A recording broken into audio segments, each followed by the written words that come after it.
Do you want quick access to the WhatsApp camera directly from your home screen? In this tutorial, I'll show you a simple trick to add a shortcut for the WhatsApp camera to the home screen of your Samsung Galaxy phone. This way, sending photos or videos will be faster than ever. Here's how to do it. The first thing you need to do is open the settings on your phone. Once in the settings, scroll down, look for the home screen option, and tap it to open. When you open the home screen settings, look for the option to lock the home screen layout, and if it's enabled, turn it off.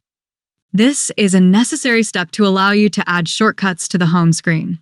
If this option is enabled, you won't be able to do it.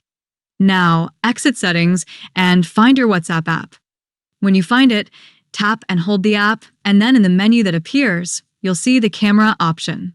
Tap and hold it, then drag the camera icon to the desired position on the home screen and release it. This will create a shortcut for the WhatsApp camera directly on your home screen.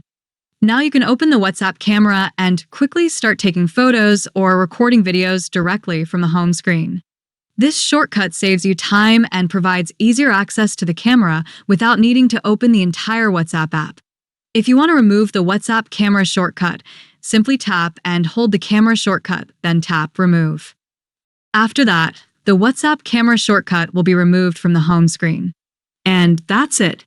I hope this video was helpful.